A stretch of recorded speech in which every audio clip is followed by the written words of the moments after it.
baginda Muhammad sallallahu alaihi wasallam.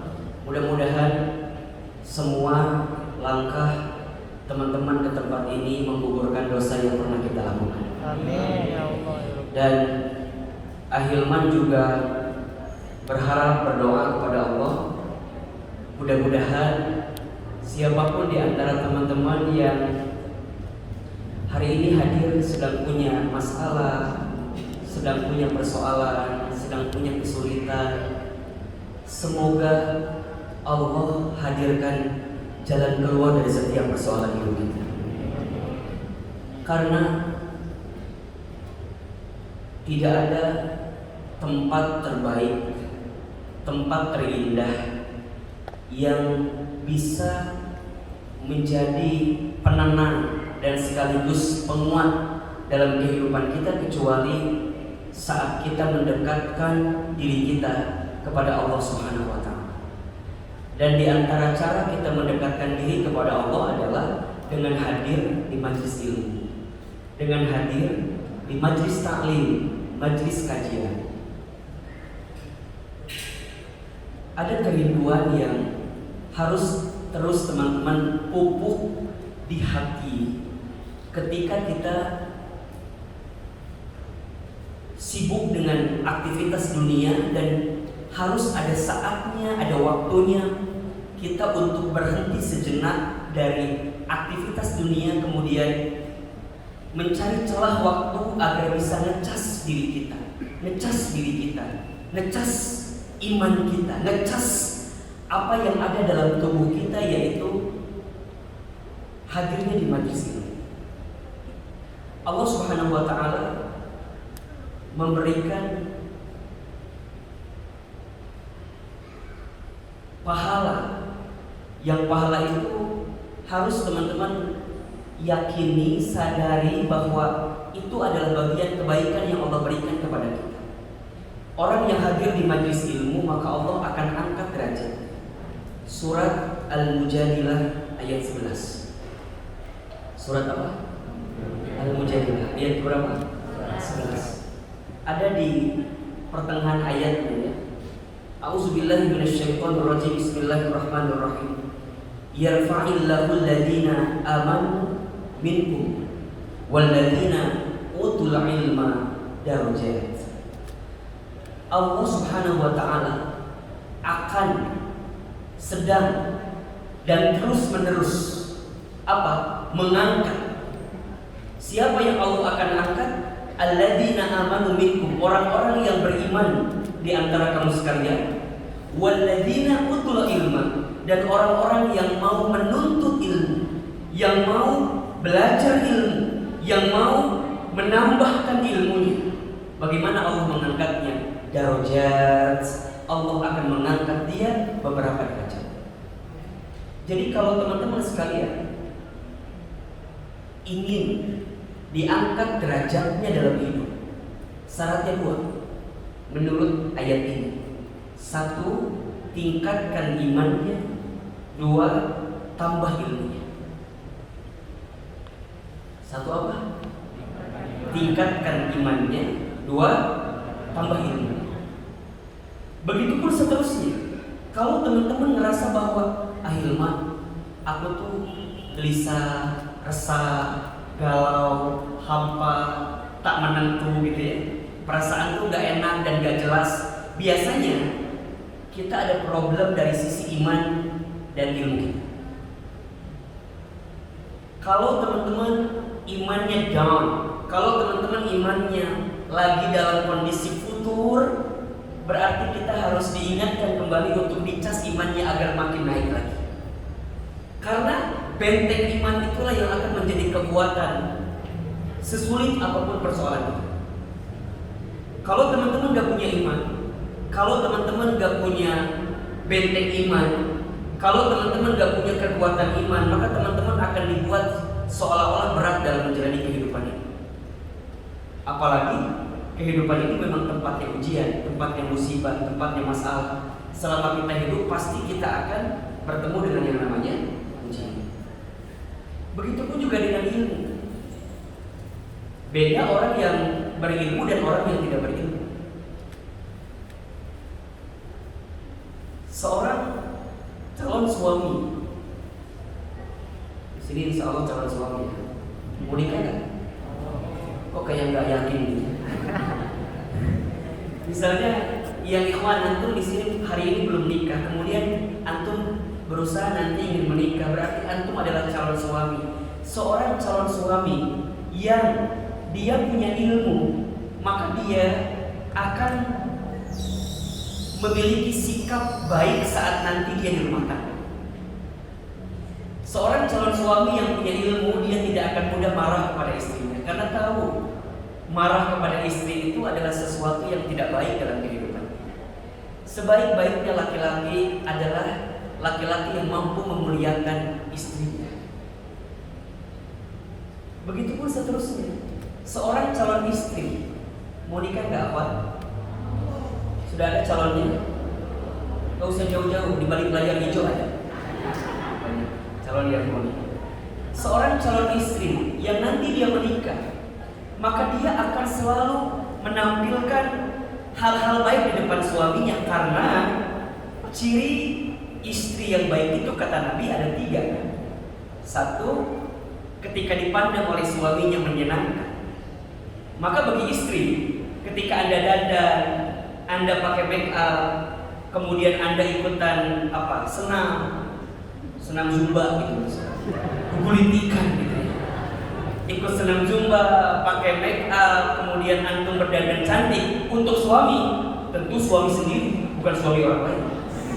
Karena banyak istri yang dandan cantik untuk suami orang lain, betul nggak? Di rumahnya nggak cantik-cantik banget, tapi keluar masya Allah. Tapi nggak apa-apa, kan memang belum punya sekarang ya. Jadi lagi tebar pesona, bengenan gitu calonnya. Jadi kalau antum nanti jadi istri berpenampilan cantik di depan suami, itu istri yang baik. Yang kedua, istri yang taat patuh kepada suaminya selama suaminya memerintahkan hal-hal baik yang tidak melanggar syariat Allah, dan dia tidak menyelisihi apa yang kemudian suaminya berikan. Ciri istri yang baik. Kalau punya ilmu dia tahu. Kalau nggak punya ilmu, kalau nggak punya ilmu, rumah tangga yang gagal itu bukan rumah tangga yang kurangnya cinta, tapi karena kurangnya iman dan kurangnya ilmu. Maka ilmu itu penting. Hari ini kalau teman-teman belum menikah dan nanti ketika lebaran teman-teman ditanya mana calonnya, kapan nikah, teman-teman jawab, punten mama, aku lagi nyiapin ilmu dulu. Alasan. Karena penting, benar penting banget. Ustaz, apakah keduanya harus punya ilmunya? Bukan hanya suaminya, bukan hanya istrinya, tapi keduanya. Seorang anak yang punya ilmu, maka dia akan memperlakukan orang tuanya dengan baik. Karena punya ilmu. Berkata saja kepada orang tua itu tidak boleh. Apalagi menyakitinya, menyelisihinya, menyinggungnya, mengecewakannya, meneteskan air mata di mata orang tuanya. Tidak boleh. Saja tidak boleh. Orang tua yang punya ilmu, saat dia punya anak, maka dia akan menjadi orang tua yang baik. Dia akan memilah-milih kata-kata yang keluar di lisannya. Kalau melihat anaknya mungkin belum sesuai dengan harapannya, maka dia tidak akan mudah berkata-kata yang buruk bagi anaknya, karena tahu ucapan orang tua itu adalah ucapan yang bisa berbuah doa. Khawatir jadi mustajab. Innamal qaul ad-du'a. Setiap perkataannya adalah doa. Maka saat anak-anaknya aktif luar biasa, dia gak akan nyebut nakal, dia gak akan nyebut bodoh, gak akan. Dia hanya akan nyebut, boleh jadi kami sebagai orang tua belum sabar mengajari anak-anak. Dan itu perlu belajar. Dan di antara ilmu yang sangat penting untuk kita adalah ilmu agama. Karena dalam ayat itu, al-ilmu di sana adalah ilmu yang khusus, yaitu ilmu agama. Disebutkan dalam hadis, man yuridillahu bihi khairan yufaqihu fiddin. Barang siapa yang diinginkan oleh Allah menjadi baik, mendapatkan kebaikan, maka ciri yang kemudian melekat padanya yufaqihu fiddin. Maka Allah akan berikan pemahaman, kemampuan kepadanya tentang ilmu agama. Jadi kalau hari ini teman-teman sekalian ya, brother, sister, AA, teteh, semua teman-teman ahilman yang ahilman sayangi karena Allah, kalau teman-teman sore ini dimudahkan langkahnya ke tempat ini, ingat kata-kata ini, teman-teman sedang diinginkan oleh Allah mendapatkan kebaikan dalam hidup. Begitupun teman-teman yang menyaksikan melalui channel YouTube Teman Hijrah Media. Kalau hari ini teman-teman buka handphone, buka laptop, kemudian buka YouTube, menyaksikan kajian kita, ingin walaupun jauh gitu ya, kita menyaksikan, sesungguhnya kita sedang diinginkan oleh Allah mendapatkan kebaikan. Makanya kalau ada yang bertanya, ahilman, kira-kira majelis ilmu yang seperti apa yang harus kita ikuti itu? Kalau kita merujuk kepada ayat yang tadi, dua syaratnya. Satu, carilah majelis ilmu yang ketika di dalamnya mampu meningkatkan iman kita, meningkatkan iman kita. Dan yang kedua, carilah majelis ilmu yang bisa menambah ilmu kita. Tentu iman dan ilmu itu nanti disempurnakan dengan apa? Amal soleh kita. Punten ya teman-teman, mohon maaf. Ahilman seringkali menyampaikan bahwa belajar itu bukan hanya untuk sekedar membuat kita tahu gitu ya, ini apa, itu apa, bukan. Tapi yang paling penting, kita mampu merubah diri kita menjadi lebih soleh daripada sebelumnya. Itu. Makanya coba teman-teman cek, teman-teman evaluasi. Kira-kira aku ikutan kajian Teman Hijrah itu menambah aku semakin soleh gaya dalam hidup ini. Jangan mengukur dengan orang lain, karena bukan untuk diukur dan dibandingkan dengan orang lain. Tapi kita ngaji, kita belajar untuk mengukur dengan kualitas hidup kita yang sebenarnya. Kalau sebelum ngaji kita sering melalaikan sholat, cek setelah ngaji apakah sholat kita makin baik atau tidak. Kalau sebelum ngaji misalnya kita jarang baca Al-Quran, maka setelah kita ngaji kita makin termotivasi untuk mempelajari Al-Quran, untuk baca Al-Quran. Jadi fokusnya setiap saat, setiap waktu dia hanya ingin melihat tentang kualitas dirinya. Karena pada akhirnya itu yang akan kita bawa pulang menuju Allah Subhanahu wa Ta'ala. Makanya ahilman sampaikan kepada teman-teman, kalau kajian Teman Hijrah ini tidak mampu memberikan perubahan kepada teman-teman, tidak mampu meningkatkan iman teman-teman, tidak mampu menambah ilmu kepada teman-teman, tolong sampaikan kepada kami. Barangkali ada hal-hal yang harus kami perbaiki dalam apa yang kami hadirkan selama ini.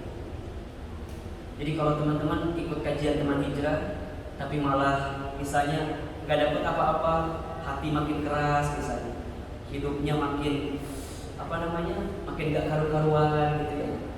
Tolong sampaikan kepada kami, barangkali ada yang salah dari apa yang kami sampaikan.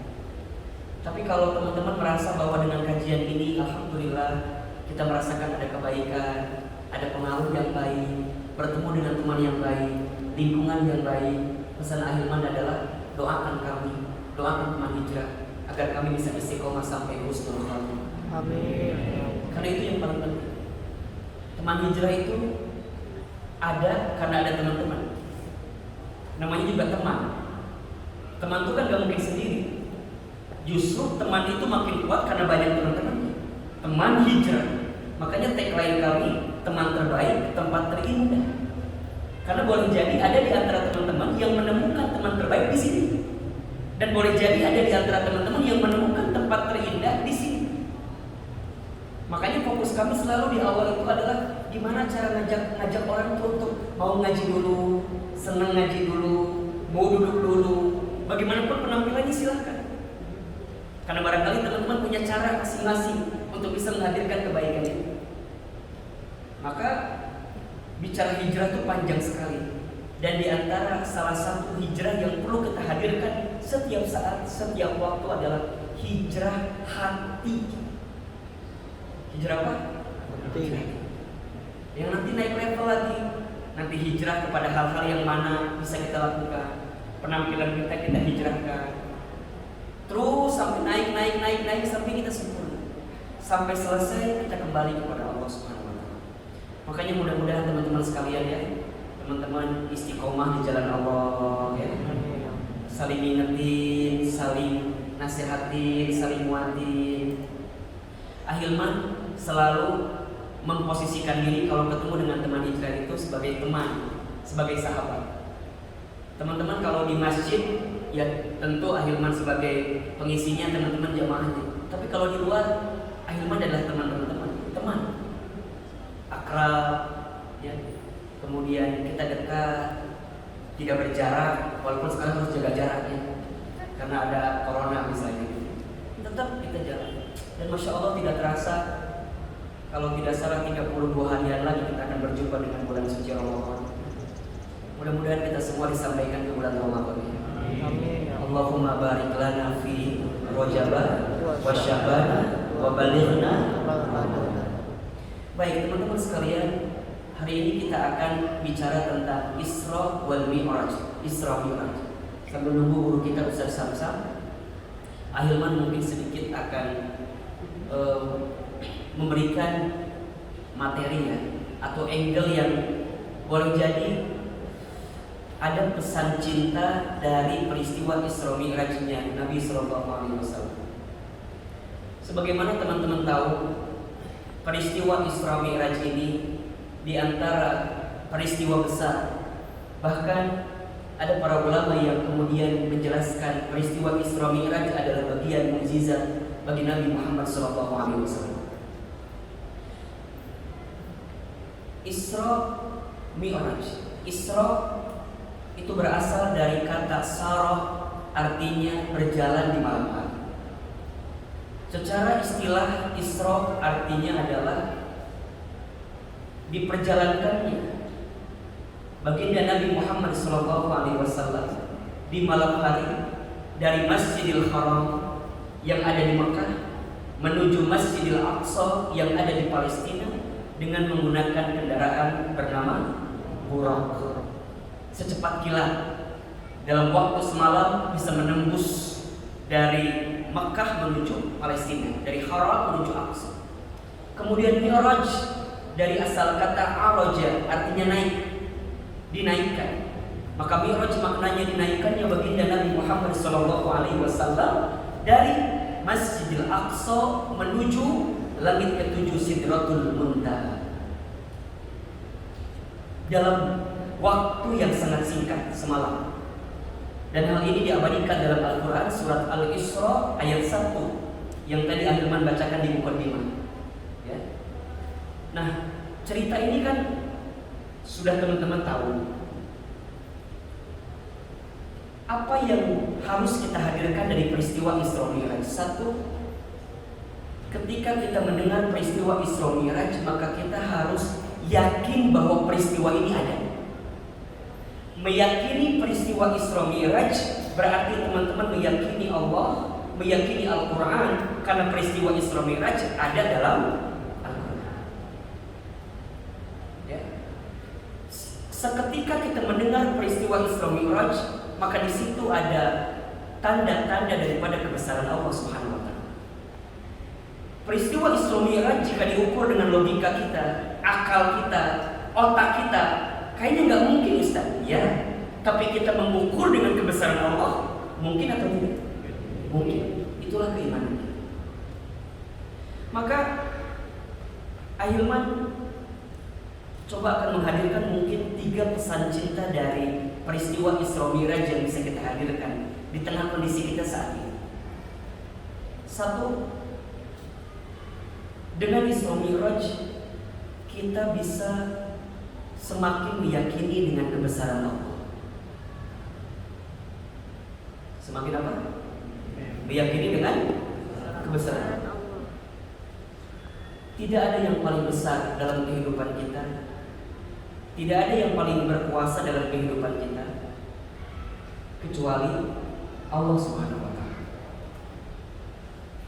Segala sesuatu yang menurut kacamata kita nggak mungkin, mustahil, nggak bisa, tapi kalau kita sudah mengukurnya dengan kebesaran Allah, maka yang mustahil menjadi mungkin, yang tidak mungkin jadi ada, yang tidak ada jadi muncul keberadaan.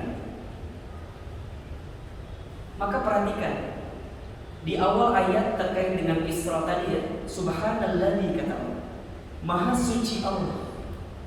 Jadi pertama yang dihadirkan adalah kita memuji Allah, besarnya kekuasaan Allah, besarnya kekuatan Allah. Dan saat kita meyakini tentang kebesaran Allah, kita akan selalu menjadi manusia yang tidak akan mudah khawatir dalam kehidupan. Kenapa? Ada Allah. Jadi kalau ngandelin kita, kalau ngandelin saya, kalau ngandelin aku, kalau ngandelin diri ini, ya gak bisa. La haula wala quwwata illa billah. Tidak ada daya upaya kekuatan kecuali semuanya milik Allah. Betul? Tapi kalau kita sudah menyerahkan, melibatkan Allah dalam kehidupan kita, maka semua menjadi kecil adanya. Dan ini penting apalagi di tengah kondisi seperti ini. Ya. Di tengah kondisi, mohon maaf, hari ini mungkin ada di antara kita yang merasakan kesulitan, ya. Ekonomi lagi sulit, mungkin ada yang di PHK, ada yang dirumahkan, penghasilannya berkurang, ya kan? Ditinggal nikah, kan? Kan sekarang lagi musim nikah kemarin tuh ya. Malah besok juga dari kami ada yang mau nikah, insya Allah. Yang biasa ngaji, Akhina Arya besok nikah, insya Allah. Gak usah patah hati gitu, biasa aja. Serba sulit Ustaz, iya. Tapi kalau kita sudah yakin kebesaran Allah, maka kita akan semakin semangat dengan kehidupan. Tidak ada yang tidak mungkin bagi Allah. Dan ini penting dimiliki oleh setiap generasi muslim, terutama teman-teman Ahilman di milenials. Teman-teman belajar untuk mengukur segalanya dengan kacamata Allah agar kita menjadi optimis dalam hidup. Ketika teman-teman ngerasa, Ustaz, kumahanya saya udah usia 48 tahun, bakal nikah gak ya? Ada gak yang kayak gitu? Nggak ada, kejauhan banget lah ya. Ustaz, saya udah 28 tahun, Ustaz, gimana Ustaz? Emang kumaha gitu? Atau udah kumaha, kayaknya gak akan ada yang mau sama saya. Kumaha gitu, nyakil, duit pas-pasan, gawe di kontraknya, banget kieu ibu, kekayaan samsara. Setiap saya suka, dianya gak mau sama saya. Setiap dia suka sama saya, tapi yang suka sama saya tak sesuai dengan kriteria level saya. Kumahanya Ahilman, liar tak kira-kira? Pusing tak? Di mana pusingnya? Di dia. Pusing, dia mentok kiri kanan. Kalau teman-teman ngerasa mentok kiri kanan, kemudian ngerasa down dari itu semua, tanyakan. Barangkali kita nggak yakin sama.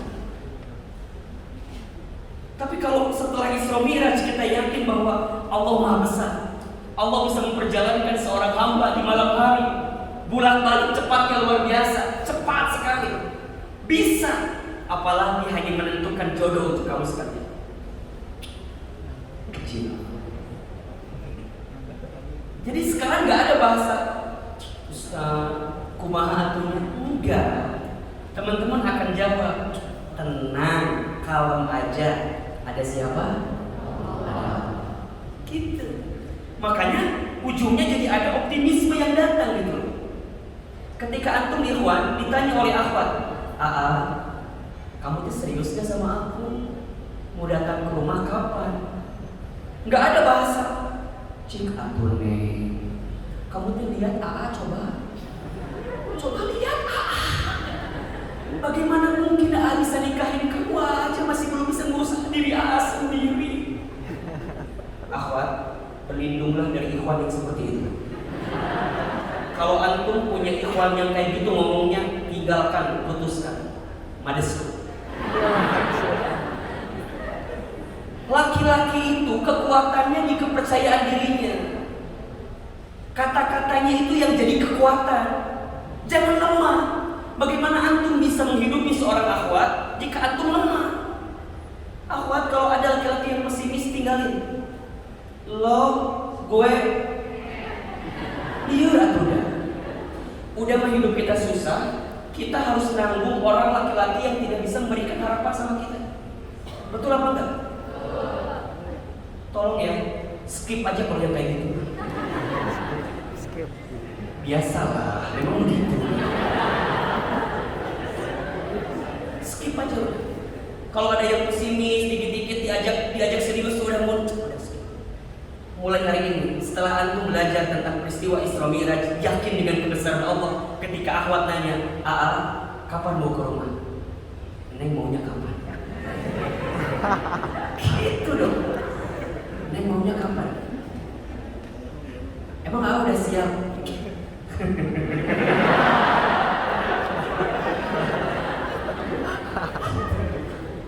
Insya Allah. Emang AA udah punya bekal? Udah punya bla bla bla bla bla? Apa jawaban kita? Kalem aja. Ada siapa? Akhwat digituin. Itu tuh love-nya jadi nambah love banget. Bener gak? Coba tanya ke akhwat, sepengetahuan Ahilman. Dulu Teh Lina takluk sama Ahilman karena ngomongan Ahilman.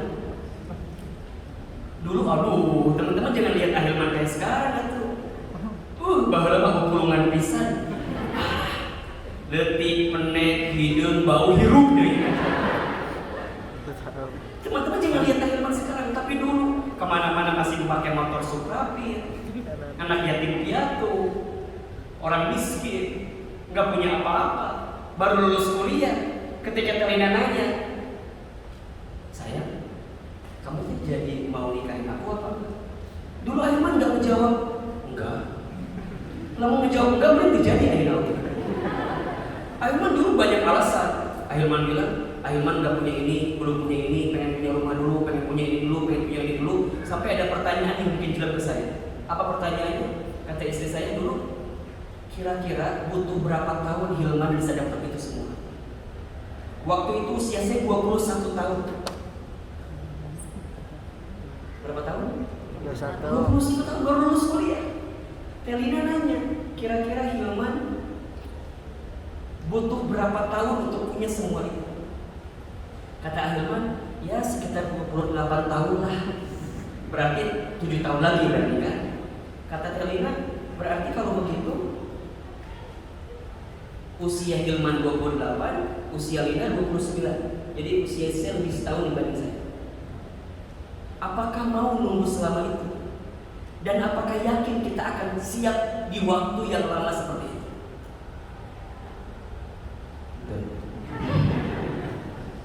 Terus kata dia, ini ada kalimat yang membuat Ahilman tuh makin yakin. Lina, saya lebih mau kita memulai segaranya dari tidak punya apa-apa. Kemudian kita melangkah bersama sampai nanti kita punya bersama dari apa yang kita miliki secara bersama. Jadi Ahilman pernah tinggal di RSSSSSSSSSS. Rumah sangat sempit sekali, selonjoran susah, sisi sawah, sisi sungai.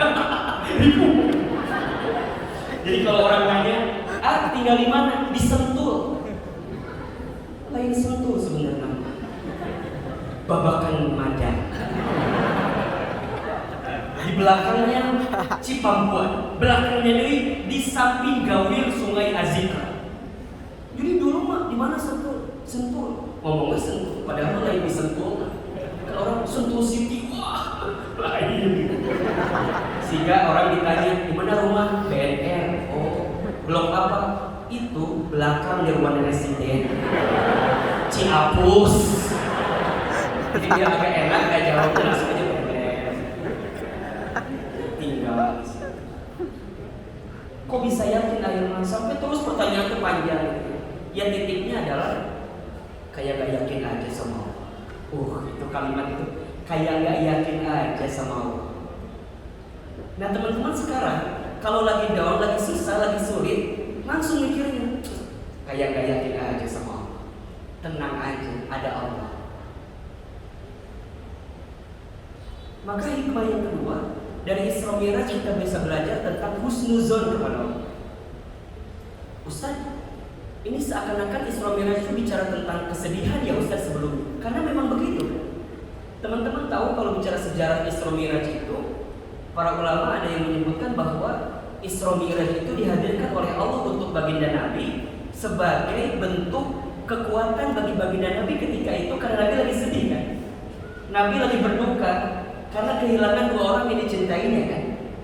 Kehilangan siapa tahu nggak? Paman dan istrinya. Disebut dengan Amul Huzni, tahun kesedihan kan. Maka bagaimana cara Allah menguatkan Nabi? Bagaimana cara Allah menghibur Nabi? Bagaimana cara Allah meyakinkan Nabi? Kemudian Allah hadirkan peristiwa Isra Mi'raj. Jadi simpelnya begitu kira-kira. Nah, boleh jadi konteks itu kan relate gitu dengan keadaan kita hari ini. Teman-teman yang hari ini lagi sedih, lagi susah, lagi ngerasa berduka gitu, oleh Allah ditunjukkan dengan kebesaran Allah. Maka step selanjutnya, hikmah selanjutnya adalah belajar untuk berhusnuzon sama Allah. Ustaz, gimana caranya husnuzon itu? Ya yakin aja bahwa bersama kesulitan kita pasti ada kemudahan. Fa inna ma'al usri yusra, inna ma'al usri yusra. Badai pasti berlalu, hujan pasti berhenti, jomblo pasti menikah. Husnuzon. Mulailah hari ini bicara jangan mengecilkan nikmat Allah. Jangan mengecilkan hidup kita itu, karena Allah yang mengatur segala. Yakin, husnuzon, apapun yang terjadi dengan kita itulah yang terbaik bagi kita. Berhenti untuk menjadi orang yang seakan-akan paling menderita sedunia. Ada yang gitu? Ya Allah, sekian ini ya. Cicing di pojok, cicing, acai. Nges. Ayo bangkit, husnuzon. Ada hikmah di balik musibah. Jangan kelamaan di titik terendah Anda, karena Anda punya titik untuk mendapatkan kebaikan tertinggi dari terendah itu. Ketika kita dibanting, siap-siap terpelanting. Kan mal mungkin dibanting terus. Ustaz, udahlah, gak usah ngomong hidup sama aku. Sudah ketutup hidup aku mah, udah suram. Kenapa emang? Iya, semenjak aku putus sama laki-laki itu seakan-akan hancur hidup aku. Nges, pulang ngomong. Terus kudu kumaha?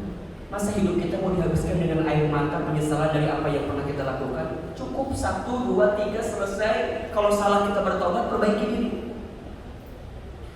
Jangan selalu melihat kita di masa lalu, karena setiap kita punya harapan dengan masa depan.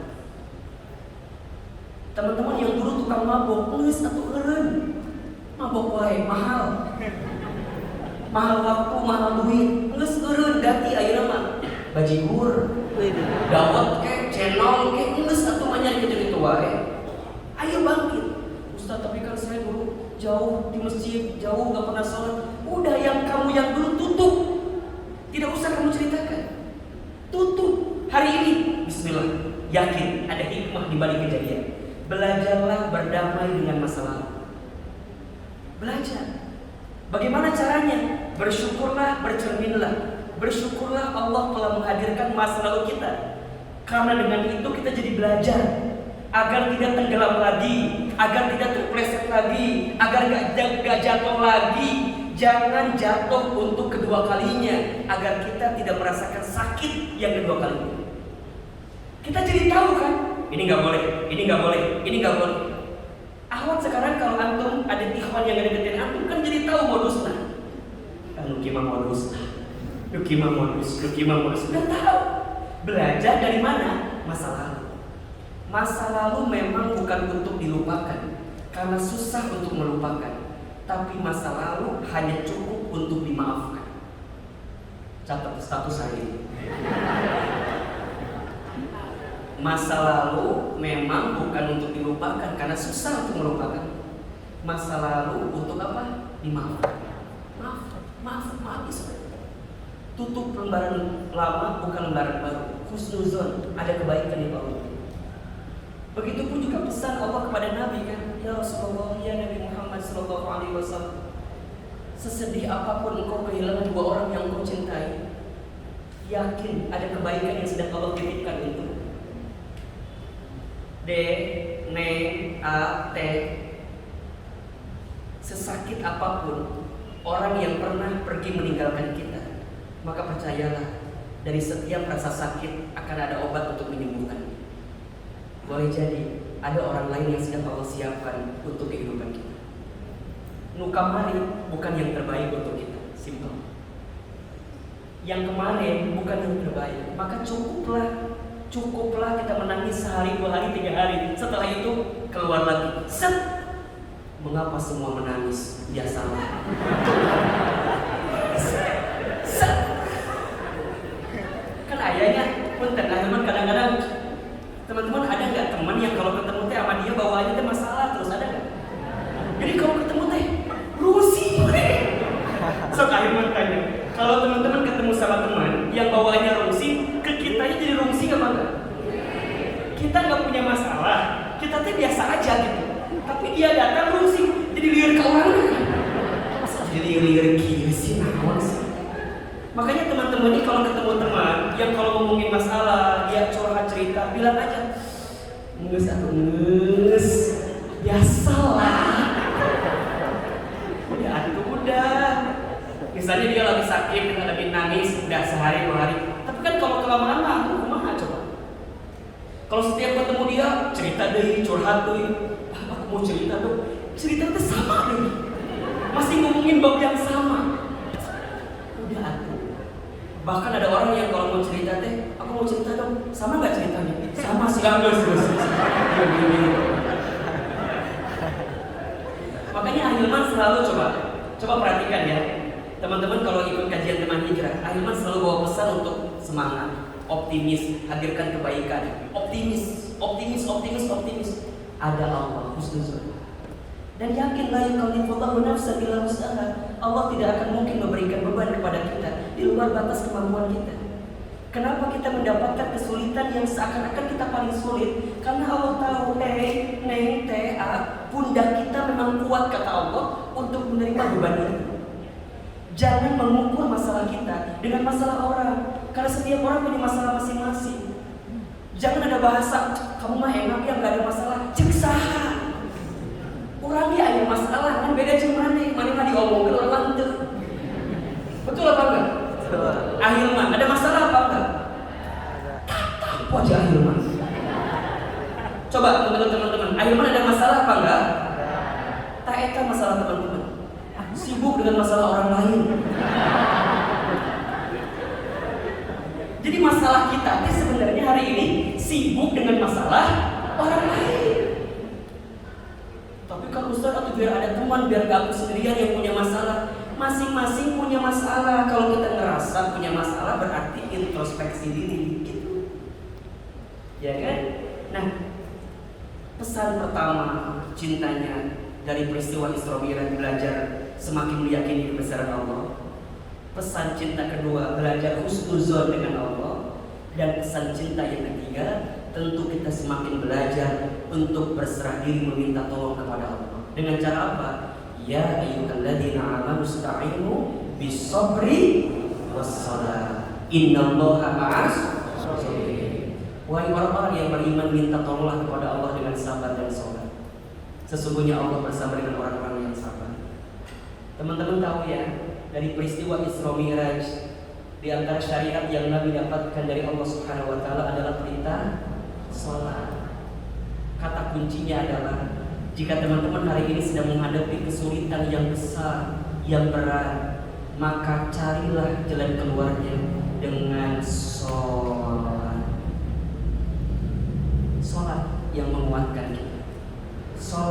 yang menenangkan kita, sholat yang meneguhkan kita, sholat yang melembutkan hati kita, sholat yang memudahkan urusan kita, sholat yang mencegah kita dari setiap keburukan dalam kehidupan kita. As-sholatu imaduddin. Sholat adalah tiangnya agama. Sebuah bangunan jika tiangnya roboh, apa yang terjadi? Bangunannya hancur. Betul atau tidak? Inna awwala ma yuhasabu bihil abdu yaumal qiyamah as-sholat. Sesungguhnya perkara pertama yang akan ditanya ketika nanti hari kiamat adalah sholat. Jika benar sholatnya, benar seluruh amalnya. Jika rusak sholatnya, maka rusak seluruh amalnya. Ayo belajar perbaiki sholat kita. Ayo man, gimana ya jalan keluar terbaik buat masalah saya? Sholat. Kita aja. Ahilman, saya pengen hijrah, pengen perbaiki diri. Apa yang perlu saya hadirkan pertama kali? Perbaiki apa? Salat. Makanya kenapa di teman hijrah kita ada kajian fikih, kita belajar tentang bagaimana fikih sholat. Bahkan sebelumnya fikih toharoh, kita belajar biar wudunya benar, biar sholatnya benar. Karena itu diantara titik puncak dari setiap amal kebaikan kita, sholat.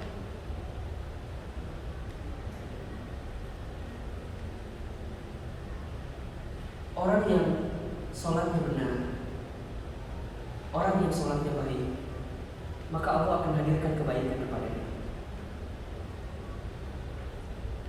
Tapi pertanyaannya, Ustaz, kenapa ya aku tuh udah sholat, tapi perasaan mah gelisah gitu ya, atau malah tidak bisa mencegah perbuatan keji dan mungkar?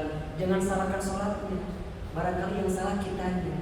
Kita belum menghadirkan sholat terbaik yang sesuai dengan tuntunan daripada baginda Rasulullah SAW, dan belum sesuai dengan apa yang diinginkan oleh Allah dari sholat itu. Teman-teman sekalian, sholat oleh Allah diberikan kesempatan yang wajib 5 kali. Betul? 5 waktu. Walaupun ketika bicara sejarahnya, awal perintahnya 50 kali kan. Kemudian Rasulullah meminta keringanan karena khawatir umatnya tidak mampu dan tidak sanggup. Kemudian karena kasih sayangnya Allah kepada hambanya, Allah berikan keringanan itu. Ini bukti kasih sayang Allah kepada kita, bukti kasih sayangnya Rasul kepada umatnya. Sampai diberikan 5 kali waktu. Sholat 5 waktu itu menunjukkan tentang bagaimana kita mampu berkomunikasi, curhat, berterima kasih, termasuk kita bisa minta ampun kepada Allah dari setiap perbuatan kesalahan kita dengan sholat. Asal benar sholat. Bagaimana Ustaz biar sholatnya benar? Dalam sholat kita harus benar persiapannya, praknya harus benar pelaksanaannya, harus benar pasca setelah sholat.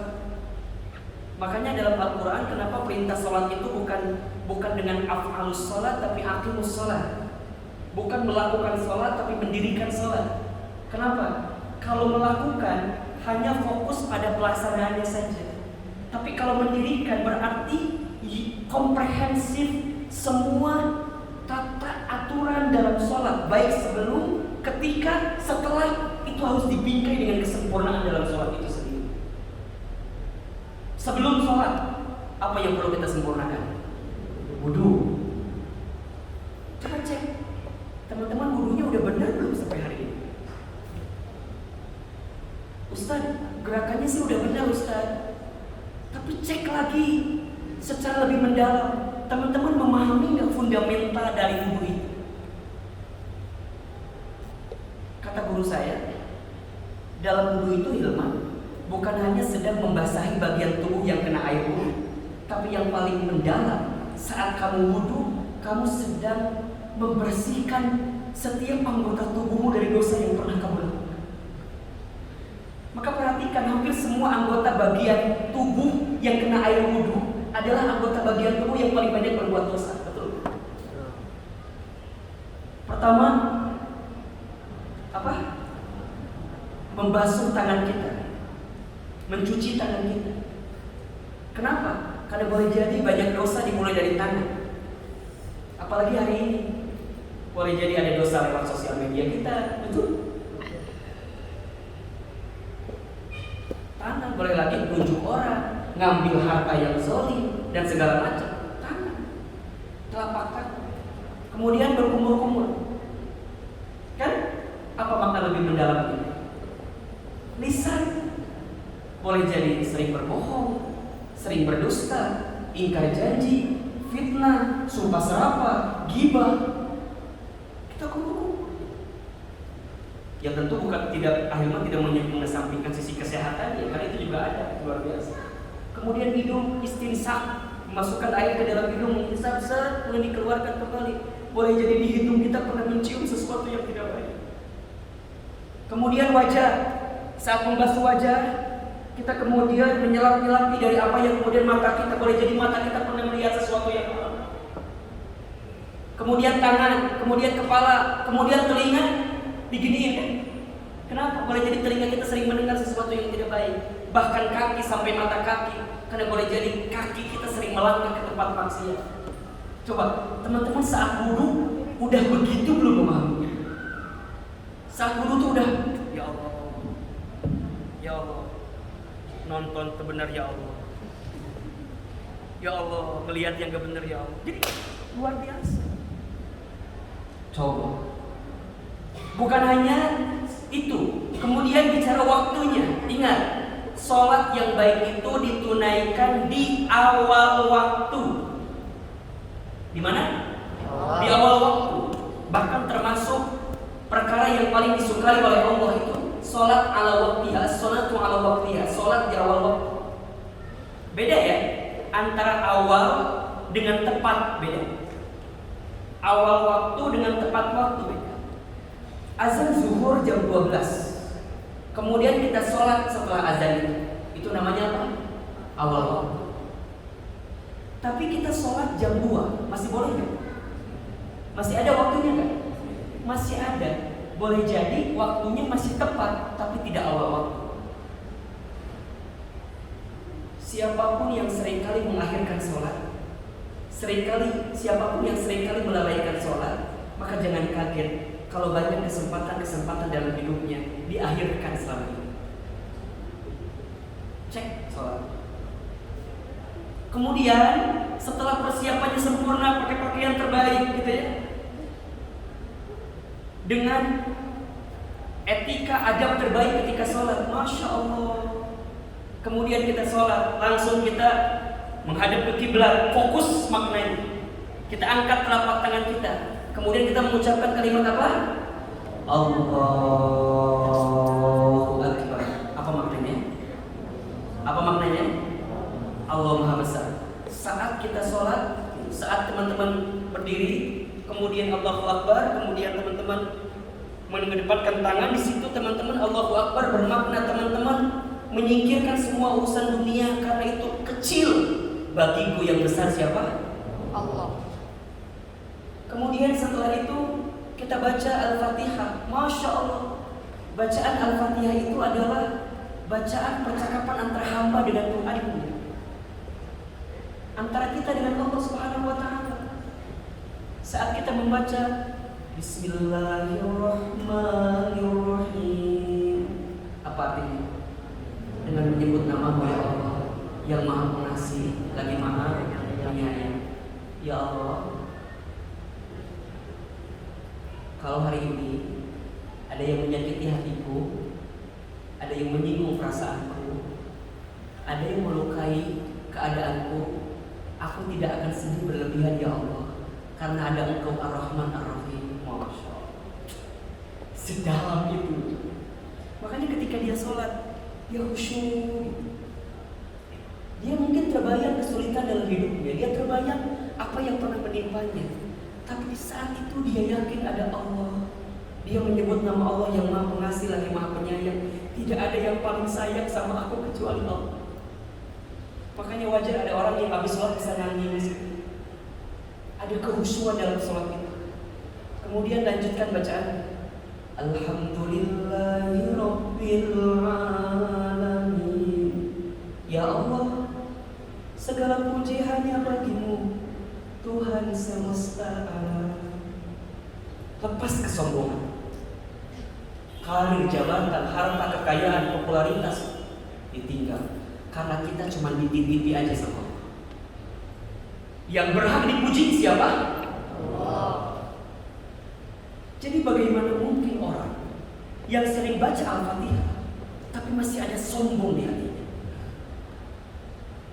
Harusnya dia makin sadar diri, hilang sikap merasa di hatinya, hilang sikap merasa pintar, hilang sikap merasa kaya, hilang sikap merasa soleh, hilang sikap merasa baik. Tidak. Kenapa? Semua kebaikan hanya milik Allah. Kita cuma dititipi. Tolong catat baik-baik teman-teman sekalian. Catat baik-baik. Yang seringkali membuat kita sakit hati karena terlalu merasa memiliki terhadap apa yang sebenarnya cuma dititipi. Catat. Status besok. Yang seringkali membuat kita sakit hati karena terlalu merasa memiliki terhadap apa yang sebenarnya cuman dititipi. Sakit pasti. Kalau harus lepas, lepaskanlah.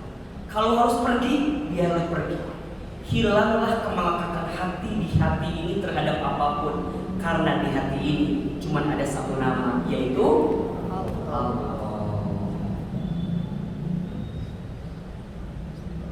Teman-teman, berharap kepada manusia itu patah hati yang disengaja. Berharap kepada manusia itu patah hati yang disengaja. Jika ingin bahagia, berharapnya sama Allah saja. Yang bekerja terlalu berharap kepada tempat pekerjaannya, siap-siap kecewa. Terlalu berharap kepada bosnya, atasannya, siap-siap kecewa. Terlalu berharap kepada orang yang kita cintai di saat pasangan hidup kita, siap-siap kecewa. Saat kita membaca Al-Fatihah, kita sangat meyakini harapan-harapan kita hanya Kau. Ar-Rahman Ar-Rahim, Malik Yaumiddin.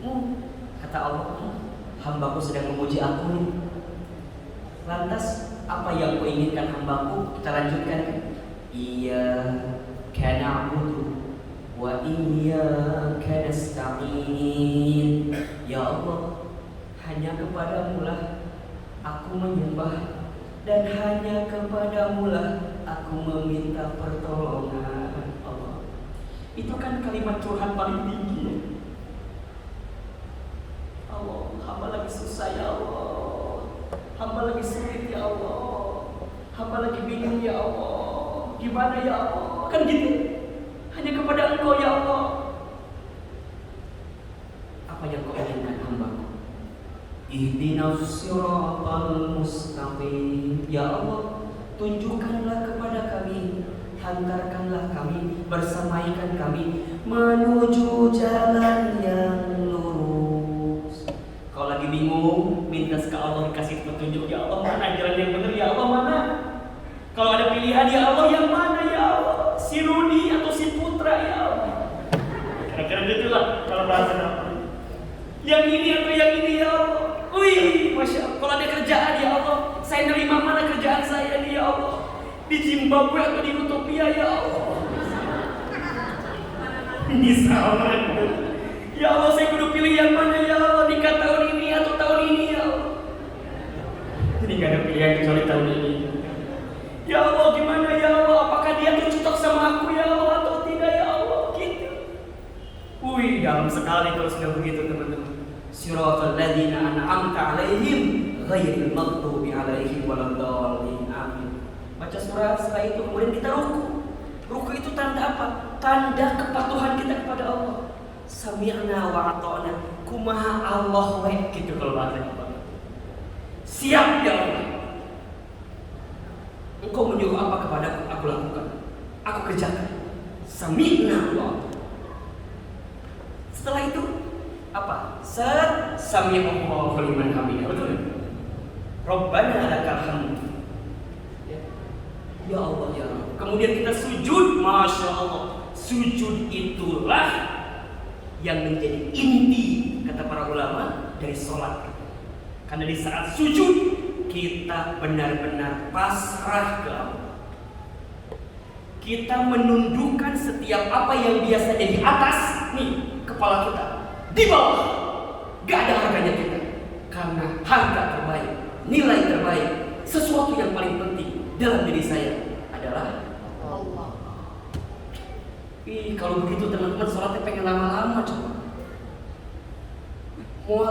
Pengen buru-buru mau, karena ada nilai yang begitu dahsyat di hati. Pengen sholat. Berarti gak cukup hanya 5 waktu yang wajib, tambahin yang sunnahnya. Qobla ba'danya, tahajudnya di malam hari, duhanya di pagi hari. Makin kuat dia sholatnya, makin kuat dia hidup. Jadi kalau ada yang nanya, aku kenapa yang dalam maki bla bla bla bla, udah benerin sholatnya. Ahilman kalau ada yang curhat misalnya, atau ada yang konsul dengan Ahilman gitu, Ahilman selalu menjawab dengan 2 hal saja. 1, perbaiki sholatmu. 2, perbaiki hubunganmu dengan orang tuamu. Ahilman jadi konsultan di beberapa perusahaan. Ketika kita bedah ketemu dengan direksinya semua, Ustaz ini begini, udah semua rasio keuangan dikeluarkan, rasio produktivitas dikeluarkan, KPI dikeluarkan, mentok kiri kanan, udah tutup. Dah, semua karyawan termasuk semua kita perbaiki sholat. Teman-teman, itu ada perubahan yang dahsyat. Kalau teman-teman berumah tangga, pesan dari Ahilman, jaga sholat di rumah tangga. Kalau teman-teman nanti ketemu ikhwan, sebelum nanya-nanya yang lain, perhatikan sholatnya saja dulu. Kalau pas lagi jalan, atau pas lagi apa, kira-kira pas azan berkumandang, kira-kira dia langsung sholat atau tidak? Langsung galungin, kemana ya? Jika kita ingin memperbaiki hidup kita, perbaiki sholat kita. Perintah sholat itu saking istimewanya, Allah sampai mengisra mi'rajkan baginda Muhammad sallallahu alaihi wasallam dan langsung menyampaikan. Ya, kan kalau syariat lain itu melalui malaikat Jibril kemudian disampaikan gitu kan syariat. Tapi kalau untuk sholat khusus diangkat baginda Nabi, dimi'rajkan. Allah. 3 pesan cinta Isra Mi'raj. 1, belajar meyakini tentang kebesaran Allah. 2, belajar husnuzon kepada Allah. Dan yang ketiga, belajar berserah diri, minta tolong kepada Allah. Dengan cara apa? Perbaiki sholat kita. Teman-teman, kalau tarawehan, milih yang cepat atau yang lambat?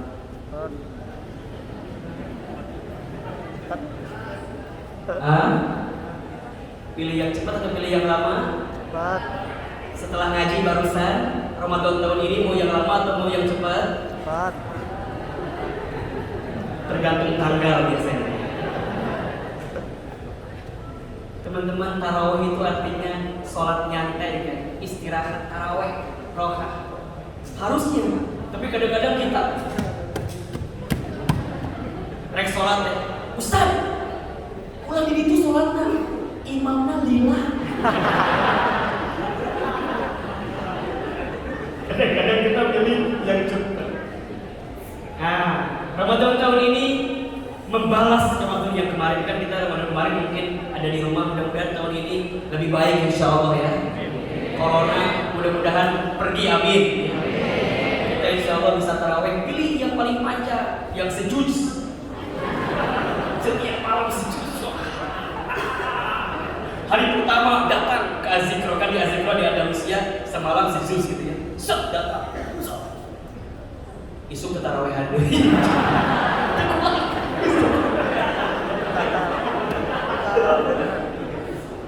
Teman-teman, saya siapin ya ilmu dari sekarang, persiapan. Ramadan ini materi seakan-akan ngingetin kita untuk persiapan yang banyak sebelum kita berjumpa dengan tamu yang istimewa. Teman-teman, kalau ada kabar tamu yang istimewa akan datang, kira-kira gimana persiapannya? Ganti sofa, cat deui, bener? Bayangin gitu. Ini sebulan lagi kita mau ketemu tamu istimewa, dari sekarang geber, ketemu Ramadan. Mulai perbaiki, makanya dari sekarang dilatih kan. Rajab itu kan bulan yang setiap kebaikan dilipat gandakan pahalanya. Sengaja biar teman-teman prepare untuk bertemu dengan Ramadan nanti.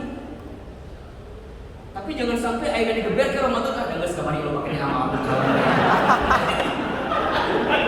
Justru dari sebelum Ramadan kita geber, persiapan luar biasa, nanti dimaksimalkan di Ramadan. Biar ketemu Ramadan langsung set. Allahu Akbar. Ya, Ramadan, aku siap bertemu dengan dirimu. Idza jaa Ramadan, futihat abwabul jannah wa khuliqat abwabun nar wa sufidat asyayatin. Apabila berjumpa dengan bulan suci Ramadan, ya, dibuka pintu-pintu surga, ditutup pintu-pintu neraka, dan dibelenggu syaitan. Maknanya apa? Kita punya motivasi yang tinggi untuk berjumpa dengan Ramadan. Mudah-mudahan teman-teman sekalian, ya. Tadi banyak pesan-pesan yang tersirat, ya. Kita pengen pamit lagi apa enggak kira-kira? Mau itikaf lagi atau tidak? Kita pengen itikaf lagi, pengen pamit lagi, kita pengen bikin kegiatan lagi di Botani seperti biasa. Ada THR lagi, teman hijrah Ramadan. Nanti ada kelas eksklusif di Ramadan dengan teman hijrah. Teman-teman, Ramadan tahun ini insya Allah teman hijrah banyak program. Teman-teman ikutin semua, ya, ikutin semua. Termasuk program Ahilman di televisi, ikutin juga. Insya Allah mudah-mudahan gak ada halangan. Setiap imsak teman-teman bisa melihat Ahilman di MNC TV insya Allah. Jadi terus hadirkan kebaikan-kebaikan. Kita akan bertemu dengan Ramadan. Jangan lepas doa untuk minta disampaikan ke Ramadan, dan semoga Allah memberikan kebaikan kepada kita semua. Amin ya Allah. Terakhir, sebelum kita doa dan muhasabah, kita sempurnakan dengan infak sedekah. Ya, infak sedekah adalah amalan yang disukai oleh Allah. Amalan yang bisa menghadirkan pahala amal kebaikan kepada kita. Saat infak sedekah, teman-teman di hati niatin lurus untuk Allah. Niatin lurus karena Allah. Sama-sama kita bersolawat. Ya Nabi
Alhamdulillahirabbil alamin.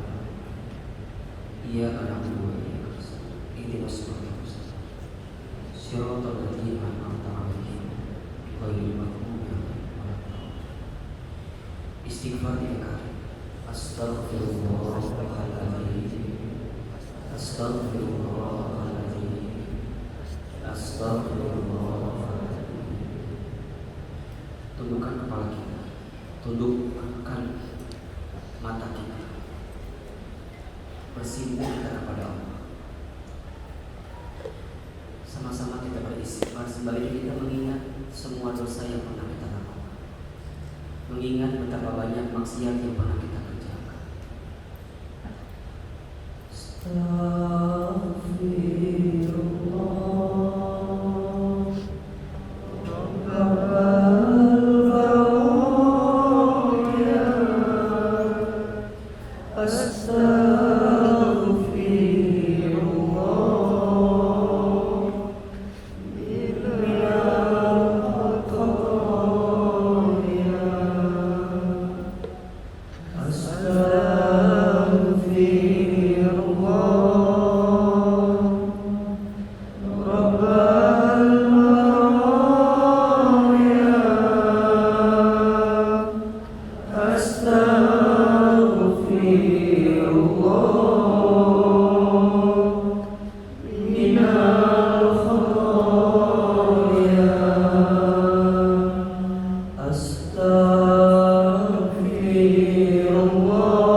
Tundukkan kepala kita, tutup kedua mata kita, lembutkan hati kita masing-masing.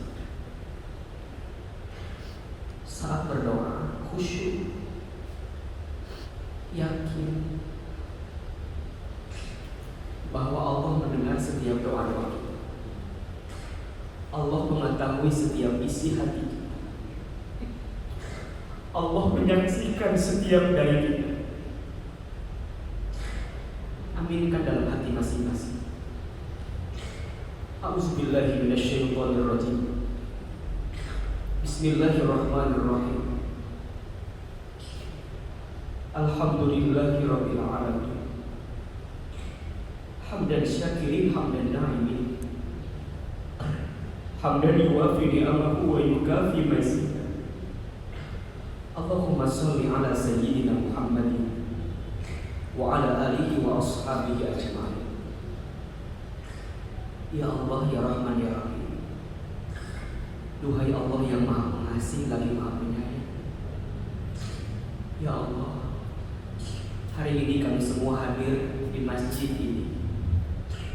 Hari ini kami semua melangkahkan kaki kami ke tempat ini. Hari ini kami duduk di majlis ini.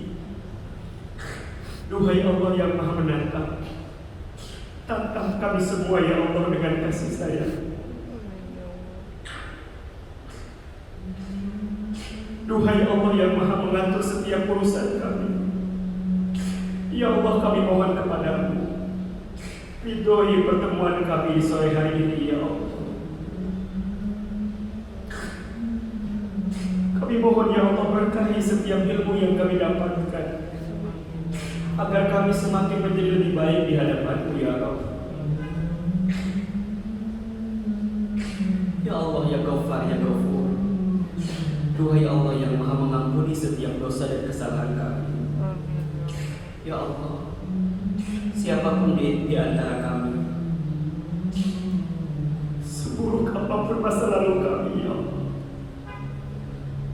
sebesar apapun dosa-dosa kami ya Allah, sebanyak apapun kesalahan-kesalahan kami ya Allah, sesering apapun maksiat-maksiat kami ya Allah, sore ini kami menengadahkan telapak tangan ya Allah.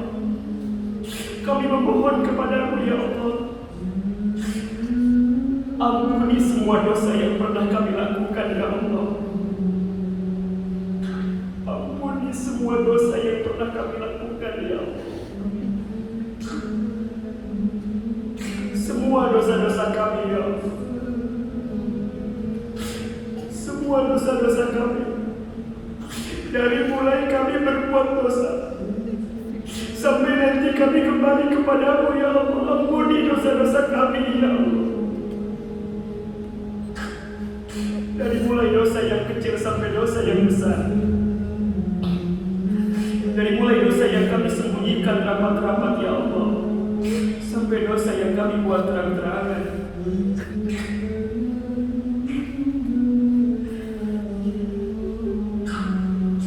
Teman-teman, ingat-ingat lagi dosa apa yang pernah kita lakukan.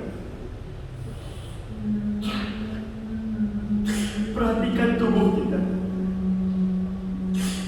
Apakah tubuh ini berlumur dengan dosa dan kesalahan? Mata yang hobi melihat sesuatu yang haram, lisan hobi berdusta, hobi berbohong, fitnah, ingkar janji, ghibah. Tangan, mungkin di antara kita ada yang pernah menyentuh yang haram, pernah bersentuhan dengan yang haram, pernah mengambil yang haram. Mohon maaf. Kemaluan, mungkin di antara kita ada yang pernah berzina.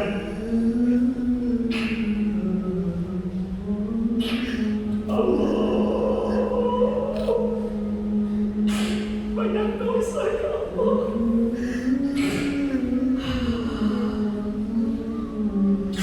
Perhatikan kaki kita. Berapa sering kaki kita melangkah ke tempat yang tidak Allah sukai.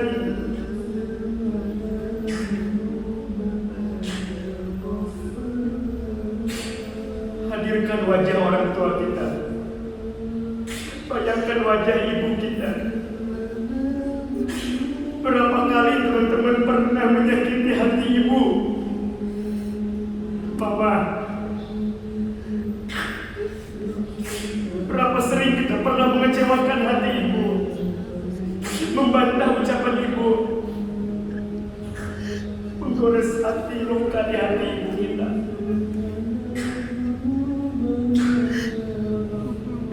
Boleh jadi ibu kita sakit hari ini, dan berapa sering kita sering bosan ngurus ibu kita.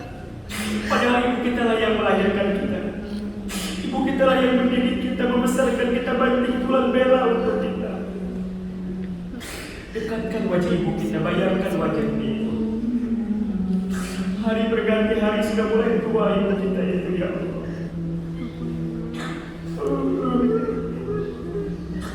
Mama, ayah, bayangkan wajah ayah kita, dekatkan wajah ayah. Dialah laki-laki yang banting tulang mencari nafkah untuk kita, capek, keras keringat, terik matahari, dingin cuacanya, berangkat pagi pulang malam banting tulang untuk kita. Tapi kita lebih banyak mengecewakan ayah dan ibu kita. Ya Allah, Allahumma ighfir lana waliwalidina warhamhum kama rabbawna shighara. Teman-teman, ya Allah, sebutkan nama ibu kita masing-masing. Ya Allah, untuk ibu kami yang bernama ya, ampuni dosa ibu kami, ya Allah. Maafkan ibu kami, ya Allah.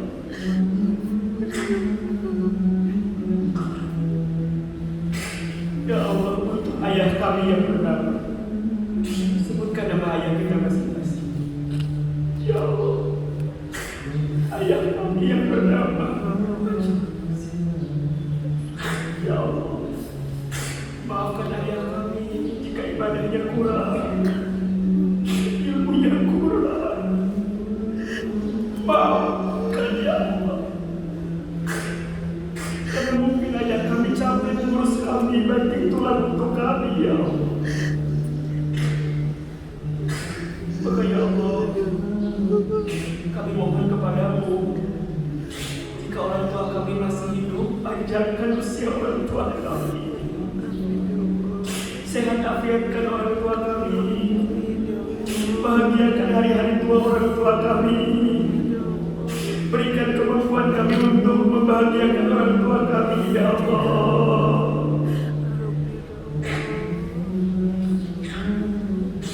Namun seandainya orang tua kami ada yang sudah wafat ya Allah, lapangkan alam kuburnya, terima iman Islamnya,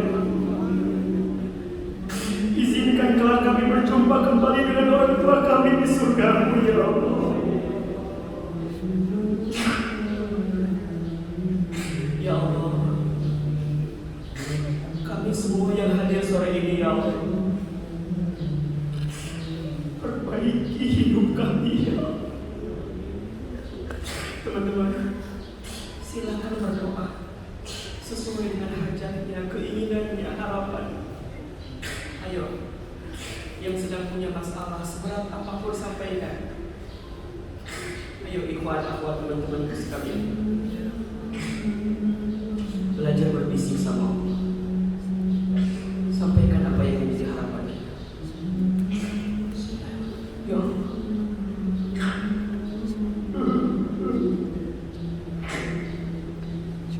minta di istiqomah,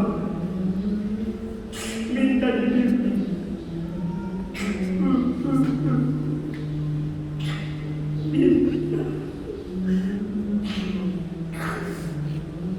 Ya Allah, Engkau yang Maha menunjukkan jalan keluar untuk kami ya Allah. Siapapun di antara kami sore ini yang sedang punya masalah, punya kesulitan, punya persoalan ya Allah, berikan ketenangan, kekuatan untuk kami ya Allah. Hasbunallah wa ni'mal wakil, ni'mal maula wa ni'mal nasir. Allah, dari Isra Mi'raj ini kami belajar ya Allah, untuk bisa semakin yakin dengan kebesaran-Mu ya Allah. Tetapkan hati kami di atas jalan-Mu ya Allah.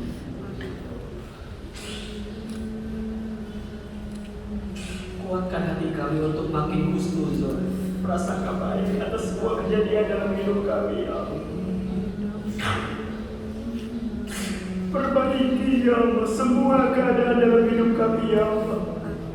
Perbaiki iman kami ya Allah, perbaiki Islam kami ya Allah, perbaiki ibadah kami ya Allah, perbaiki amal soleh kami ya Allah, perbaiki akhlak kami ya Allah, perbaiki hati kami ya Allah. Hilangkan di hati kami sikap-sikap penyakit hati ya Allah. Sombong, ujub, takabur, riya, sum'ah, hilang ya Allah. Perbaiki sholat kami ya Allah, perbaiki sholat kami ya Allah. Ya Allah, Isra Mi'raj, hari ini kami mengenangnya, mengingatnya, mempelajarinya. Karena ini bukti kami mencintai Rasulullah SAW. Ya Allah, takdirkan kami semua menjadi umat Rasulullah.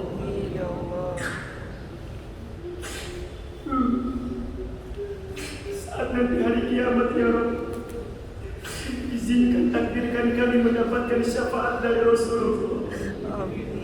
Izinkan kami menatap wajah Rasulullah. Izinkan kami bersama dengan Rasulullah. Izinkan kami dicintai oleh Rasulullah.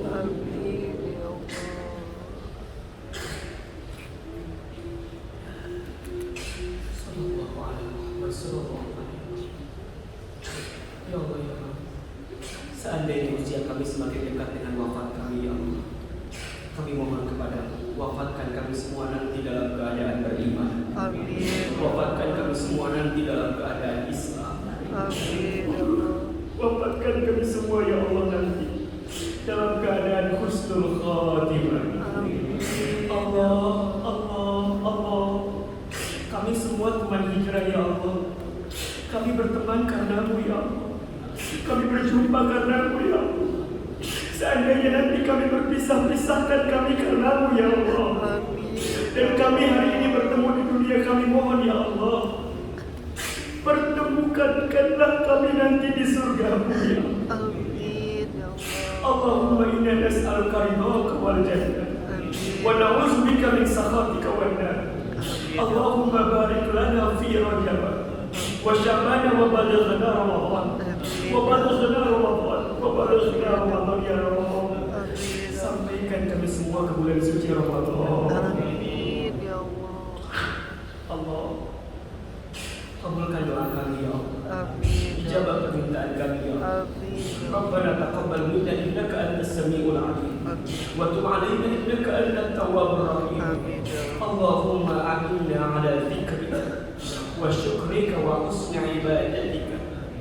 Rabbana atina fid dunya hasanah wa fil akhirati hasanah wa qina azabannar. Subhana rabbika rabbil izzati amma yasifun.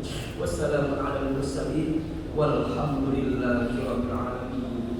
Al-Fatihah.